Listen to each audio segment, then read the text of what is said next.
गाय हमारी माता है और मैथन ऊपी क्षेत्र से सब पार हो जाता है। अकील खान हजारीबाग, मुन्ना खान धनबाद, बिट्टू खान गिरिडीह। भाई ये खान लोग गो तस्करी का मास्टरमाइंड बना हुआ है। और धनबाद में निरसा का मैथन ओपी क्षेत्र, यहीं से सब बंगाल घुस जाता है। गो तस्करी मैथन ओपी क्षेत्र, बालू तस्करी मैथन ओपी क्षेत्र, कोयला तस्करी मैथन ओपी क्षेत्र। मतलब धनबाद एसएसपी ने कहा है कि भैया अवैध काम धनबाद में नहीं चलने देंगे, लेकिन मैथन ओपी क्षेत्र में तमाम अवैध काम चल रहे हैं और धनबाद एसएसपी को अंधेरे में रखा जा रहा है। यकीन नहीं है तो हम आज आपको एक रिपोर्ट दिखाने जा रहे हैं। इस रिपोर्ट में आप देखिए कि मैथन ओपी क्षेत्र से कैसे 2 कंटेनर पकड़ा गया जिसमें जानवर बड़े हुए थे। और तो और पुलिस के सहयोग से ही कुछ लोगों को भगा भी दिया गया, ऐसा कहा जा रहा है, सूत्र बता रहे हैं। और बिना पुलिस के सहयोग के ये हो भी नहीं सकता गो तस्करी। इस रिपोर्ट को देखिए और पूरी क्रोनोलॉजी गो तस्करी की समझ लीजिए। गो तस्करों की बल्ले बल्ले, मैथन बना गो तस्करों का स्वर्ग। धनबाद एसएसपी के आदेश को भी यहां तरजीह नहीं। मैथन से देर रात खूब पास होती है पशु लोड गाड़ियां। मैथन होते हुए पश्चिम बंगाल के कत्लखानों में होती है तस्करी। धनबाद जिला के मैथन ओपी क्षेत्र अंतर्गत टोल प्लाजा के पास सोमवार की सुबह आरएसएस और बजरंग दल के कार्यकर्ताओं ने गौवंश से लदे ट्रक को पकड़ लिया। साथ ही ट्रक चालक सहित अन्य 2 सवार लोगों को भी पकड़कर पुलिस के हवाले कर दिया। ट्रक पे कुल 7 लोग सवार थे और 4 लोग भागने में सफल रहे। इस संबंध में जानकारी देते हुए आरएसएस और बजरंग दल के कार्यकर्ताओं ने कहा कि यह बहुत दुखद और दुर्भाग्यपूर्ण है कि झारखंड में गौ हत्या पर पूर्णतः रोक है। इसके बावजूद रोजाना दर्जनों छोटी बड़ी गाड़ियों से गौ तस्करी हो रही है, जिसके बाद उसको कत्लखाना पश्चिम बंगाल और बांग्लादेश पहुंचा दिया जाता है। चल रहा है, इसको चलाया जा रहा है और इसमें बहुत तस्कर मिले हुए हैं। कुछ बंगाल के भी हैं और कुछ झारखंड के और कुछ बिहार के। और इसमें बुरी तरीके से गाय और बछड़े को लोड किया गया है और इसमें कितना गाय और बछड़ा मर गया है। और मेरा एक साथी है, उसने रोकने का कोशिश किया इस गाड़ी को, तो उसके ऊपर जानलेवा हमला किया गया और ये कैसे जान बचा के वहाँ से भागा और हम लोगों को खबर किया तो हम लोगों ने पूरी टीम के साथ यहाँ पे टूल टैक्स में गाड़ी रोका है। हाँ, एक पिकअप अभी प्रशासन बगल में ही था। मैंने खबर दिया तो प्रशासन ने मैथन थाना और कोई एक्शन नहीं लिया। ठीक है, और अभी तस्कर को हमने पकड़ा। 7 तस्कर थे, उसमें से 4 भाग गए, हम लोग से नहीं पकड़ा है। और 3 तस्करों को पकड़ा तो मैथन थाना उसको उठा के ले गई और कुछ नहीं। और ऊपर से हम लोगों से ही बहस कर रही थी मैथन थाना।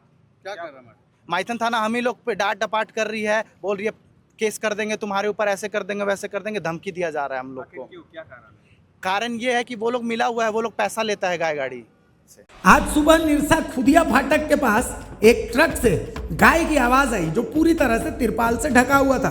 जब इसे रोकने का प्रयास किया तो उसमें से 7-8 लोग उतरकर रोकने वाले के साथ मारपीट करने लगे। इसके बाद घटना की सूचना बाकी आरएसएस कार्यकर्ताओं को दी गई, जिसके बाद सभी ने मैथन टोल के समीप इस ट्रक को पकड़ा, मगर उसमें से 4 लोग भागने में सफल हो गए। बता दें कि कुछ हफ्ते पहले निरसा में 15 गौवंश सड़क पर मरे और घायल पड़े हुए थे, जिस पर भी प्रशासन ने कोई संज्ञान नहीं लिया। जबकि धनबाद एसएसपी प्रभात कुमार का सख्त निर्देश है कि किसी तरह का अवैध कारोबार धनबाद में चलने नहीं दिया जाएगा। इसके बावजूद गौवंश तस्कर बेरोक टोक अपना धंधा चला रहे हैं। मैथन पुलिस ट्रक को जब्त कर थाने लेकर चली गई है। को देखे गाय लेकर के पार हो रहे हैं, गाय गाड़ी है, इनको हम रुकवाने का प्रयास किए, पूछने का प्रयास किए। ये लोग गाड़ी रोक करके हमको अकेला देख करके, लोग 7 आदमी हैं, 7 आदमी मिल के हमको मारपीट किए पूरा हाथ में। भागने का भी प्रयास कर रहे थे मारपीट करके। फिर अपना जो साथी लोग फिर अपना फ़ोन किए। हम लोग आ रहे थे बाइक से, देख रहे थे पीछे गाय गाड़ी जा रहा है और पूरा रास्ता तिरपाल पूरा बांधा हुआ है और गाय चिल्ला रहा था। गाड़ी में कितने लोग सवार थे? गाड़ी में करीब 7-8 आदमी थे। तो आपने रुकवाया, क्या किया? रुकवाने के साथ में मारपीट करने लगे लोग, क्यों रुकवा रहे हो। कि निरसा से एक गाय की गाड़ी पास हो रही थी जो कि हमारे संगठन के कार्यकर्ता को मार के और वहाँ से भागी है। तो हम लोग तुरंत यहाँ टोल टैक्स से पहुँचे गाड़ी रोकने के लिए। तो हमने टोल टैक्स पे गाड़ी रोकी तो गाड़ी में 7-8 आदमी मौजूद थे गाड़ी के अंदर, जिसमें कि जब गाड़ी रोकने के बाद 4 आदमी तो धीरे धीरे उतर के निकल गए ड्राइवर जो कम एज का था, वो 17 साल का ड्राइवर, 18 साल का ड्राइवर है वो। देखिए, एक हेवी व्हीकल जिसके लिए हेवी लाइसेंस होना चाहिए चलाने के लिए, एक 17-18 साल का ड्राइवर गाड़ी चला रहा, वो अगर किसी को बिना लाइसेंस के, आधार कार्ड भी उसके पास नहीं है, अगर आज वो अगर एक्सीडेंट कर दे, किसी दुर्घटना का अंजाम दे देगा यहाँ पे, उसकी जवाबदेही कौन लेगी? प्रशासन ने जांच नहीं किया, डीटीओ ने जांच नहीं किया। गाड़ी में गाय लोड है, क्या डीटीओ ने जांच नहीं किया उसका? डीटीओ को पता नहीं है क्या? डीटीओ कहीं छोड़ सकती है? एक गाड़ी अगर अभी कोई भी थोड़ी सी हाइट हो जाती है तो डीटीओ बहुत जगह रोक देती है पूजा के समय पे। और आज इस घटना को देखिए, हमने यहाँ पे गाय रोकी, एक कार्यकर्ता को मार के भाग रहा, उसके बाद थाना वाला यहाँ पे आता है, थाने वाले खड़े रहे कुछ देर, थाने गाड़ी पार हुई जब मैंने यहाँ पे गाड़ी रोकी। लेकिन देखिए, हमें भी डर लगता है गाड़ी रोकने में, क्योंकि सिंडिकेट बहुत बड़ा है। गौरक्षा, ये जो मोबाइल है, ये गौ तस्कर मोबाइल है, इसमें सभी किससे संपर्क है, कौन ट्रांसपोर्ट काम कर रहा है, सारा कुछ इसके अंदर हमने रिकॉर्डिंग की है।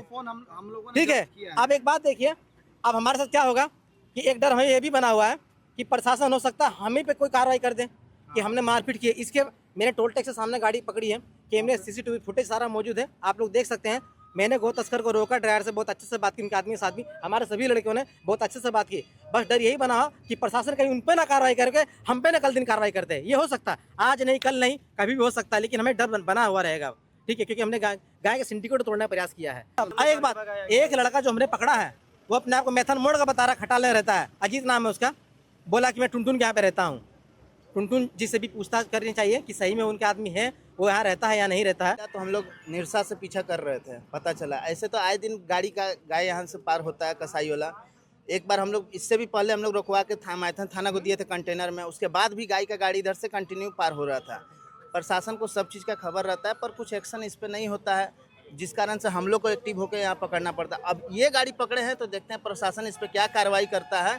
और इतना जो गौवंश मरा हुआ है, इसमें गाय का बछड़ा सब मरा हुआ है, और ना कोई गाय का कोई कागज है, लोडिंग का लाइसेंस है, और ये सब बिहार से लोड होके गाय का गाड़ी बंगाल जा रहा था, यूपी नंबर। जिस कारण से हम लोग यही चाहते हैं कि प्रशासन इस पर कार्रवाई करे, और इसको जो भी गाड़ी जहाँ से लोडिंग हुआ है, ट्रांसपोर्टर पे भी केस बने, और जो ड्राइवर हैं इनको लोड करके लेके जाते हैं, जिन्हें अपना हिंदू होने पे भी शर्म आता है हम लोग को बोलने में ना कि ये जो ड्राइवर पकड़े हैं सब हिंदू हैं, और वो भी विशेष जाति लोग समाज से बिलोंग करते हैं, यादव जी हैं।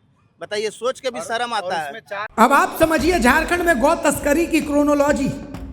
गया, सासाराम, डिहरी और औरंगाबाद से रात 12 बजे के बाद बड़े कंटेनर और पिकअप में गौवंश भरकर झारखंड चौपारण बॉर्डर से घुसाए जाते हैं। रात 12 बजे से पहले गाड़ियां दनुआ जंगल में खड़ी रहती हैं। ड्राइवरों को सख्त हिदायत होती है कि झारखंड में कहीं भी गाड़ी न रोकें।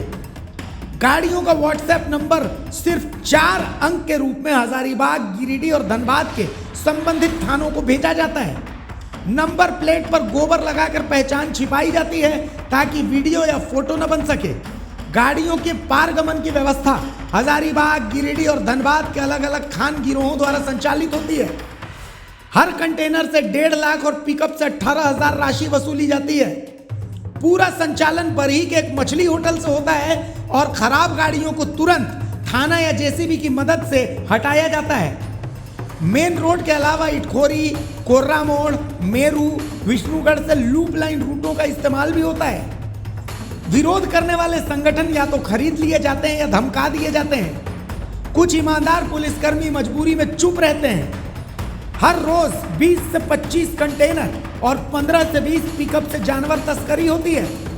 एक कंटेनर में पटरा लगाकर डबल लेयर बनाकर 150 गाय और पिकअप में 7 से 8 गाय ठूस ठूस कर ले जाया जाता है। कंटेनर के ड्राइवर को आदेश रहता है कि पुलिस को छोड़कर अन्य कोई भी अगर हाथ दे तो उड़ाकर निकल जाओ। पिकअप के ड्राइवर को आदेश रहता है कि गाड़ी छोड़कर भाग जाओ। सभी आरएसएस कार्यकर्ताओं की मांग थी कि ऐसे लोगों पर सख्त कार्रवाई हो। द भारत मित्र लगातार गौवंश तस्करी के खिलाफ मुहिम चला रहा है। इस अवैध धंधे का नेटवर्क उत्तर प्रदेश, बिहार, झारखंड, पश्चिम बंगाल तक फैला हुआ है, जहां प्रतिदिन दर्जनों छोटे बड़े वाहनों में ठूस ठूस कर गौवंशों को कत्लखानों में भेजा जा रहा है। निश्चित रूप से प्रशासन पर एक बड़ा सवाल खड़ा होता है, आखिर इन तस्करों को बढ़ावा कौन दे रहा है? गौ तस्करों पर पुलिस नकेल कसने में क्यों कतराती है, या उनके इशारे पर ही सारा खेल चल रहा है?